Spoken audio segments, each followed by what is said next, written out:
Victor grabs Ashland in his jail cell as threats are made and Sally panics over Adam's disappearance today on the young and the restless. Noah announces new plans. Diane accolades Bro Kyle and Summer, and Tessa gets some bad news. Confronted in Chancellor Park by Nikki, Michael, Summer, and Kyle, Ashland insists he only wanted a moment alone with his son to say goodbye. He thinks he deserves that. Nikki thinks the only thing he deserves is a jail cell. As Locke bickers with Michael and blames Diane for setting him up, a cop arrives after getting the call. Locke asks Kyle to distract Harrison so he won't have to watch this and leaves voluntarily with the cop. Michael chuckles to himself and smugly tells Nikki that Diane did the right thing. Nikki grudgingly concedes this. Diane claims she was only in the right place at right time, but hopes this shows she's one of the good guys. One act isn't winning Nikki. When they are left alone, Michael tells Nikki that they got lucky. She refuses to accept that Diane did anything good. She had motives. Regardless of all that, the good thing is that Ashland could be in a cell. The lawyer points out it was only a misdemeanor and he'll likely be out in a few hours. Hopefully, this will nudge him out of town. In the CEO office at Newman, Victoria informs Nick and Victor that Adam made his pitch to keep Sally in her position and added that he broke up with her. They squint at that last detail and suspect that this is a bluff. She doesn't have a lot of time to test Sally and will have to make a decision about her future fast.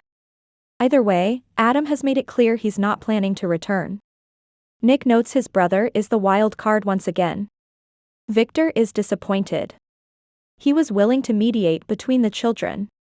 His daughter makes it clear that she didn't try to change Adam's mind because she thought it wouldn't have been good for the company.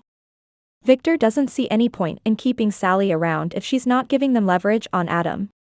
They suspect she'd be overwhelmed without Adam around and Victoria will make a choice about her today. Nikki bustles in and announces she just watched Ashland being arrested. Victoria notices her father isn't surprised. He admits he asked Michael to be vigilant and is surprised that Diane helped out. Nikki insists that Diane was just exploiting this to make it look like she's a decent human being. Victor doesn't care how all this happened as long as Locke is paying for his actions. In Sally's office, she makes a desperate call to Adam, but he's not responding. Chloe arrives and the redhead explains that he sent a text saying he was heading to Chicago and then disappeared last night. She can't understand what is happening. Chloe suggests that he could be preparing for a rampage, but Sally says he's assured her he wouldn't do that. Chloe doesn't think that she should take Adam at his word. The redhead worries that he might be launching some revenge plan as they speak. Chloe assumes the job offer is gone, but Sally says it's still on the table as long as she's in charge.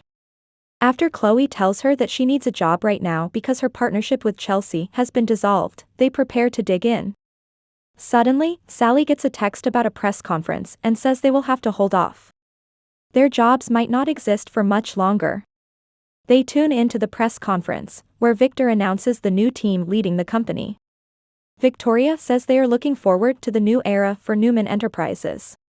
She makes it clear that Adam won't be part of this. Sally talks at the screen until Chloe gets her to dial it back. A reporter asks Victoria if Sally will retain her position at Newman Media.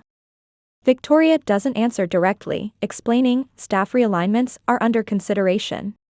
Sally shuts down her computer and paces. This doesn't sound good. Back in the CEO office, Victoria's family tell her that she was terrific. She's sure they have convinced the business community they are stronger than ever. She's glad to be moving forward with them by her side. Nick is sure there is nothing but blue skies ahead. They notice Victor has disappeared. Noah brings mock mojitos to Tessa and Mariah by the pool at Dive Bar. They tell him they were at the doctor's to get a second opinion on Tessa's vocal nodules. The news wasn't good. It was the same diagnosis. She needs surgery and is getting it tomorrow. Mariah insists they be very, very positive. Noah is hopeful that everything will be fine. Allie joins them and they talk about her first day at Chabot, which she loves. Noah gets a text about New Hope and Allie asks if he's spoken to his dad about his plans. She apologizes for letting that slip out. Noah says it's okay and tells the group that he's thinking of leaving the nonprofit. He's not sure about the timing because Nick has returned to Newman. He admires the organization, but it's not really his thing. The ladies think he should find his bliss. He doesn't want to leave his father high and dry. After Noah fetches them more drinks, he explains he will tell his father he's moving on after he's had some time to settle in at Newman. They wonder what's next for him. He had a great time planning their wedding, so he wants to start a club. It could be the coolest place in town. Tessa is thrilled to see him so happy. Mariah calls for a round of celebratory drinks and goes off to get them with Allie. Tessa asks him if there is potential with Allie. He says they had a date and it was fun. He feels good around her. At the bar, Mariah and Allie talk about how complicated things are at the Abbotts. She's wary of Diane. Mariah urges her to stick with the core Abbotts, and Noah too. He's a good guy. They return to the others and toast to Tessa's surgery, Noah's plans, and first dates. Diane is at the Abbott estate with Summer. Harrison is eating animal crackers in the kitchen. They are sure Harrison was too distracted by ducks to understand what happened with Ashland.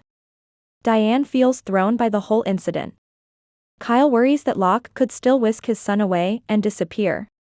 He assures his mother that everything is okay, but she wonders if he's angry with her. Kyle is confused. Diane explains that she didn't collude with Locke, but she did let him get close to Harrison for a couple of moments. He asks her not to beat herself up about it. Diane wonders if she should have contacted her son rather than Michael. Summer tells her she handled this correctly and Kyle agrees. He's grateful to her for coming through for them. Ashland is shown to his cell and rants at the guard about harassment. After a while, Victor drops in to see him. He tells Locke that this is where he belongs. Ashland says his lawyers will have him out any second. The Newman warns that he will stay there if he takes another step toward the boy. Locke says using the child as a pawn is despicable. The mustache doesn't appreciate his hypocritical righteousness and says Ashland deserves everything he's getting. When Locke tells Victor he's the one who deserves to suffer, Victor asks if that's a threat. Ashland invites him to take it any way he likes. Victor grabs Locke by the lapels and bellows that no one breaks his daughter's heart and gets away with it. "I'll follow you wherever you go," he vows before walking out.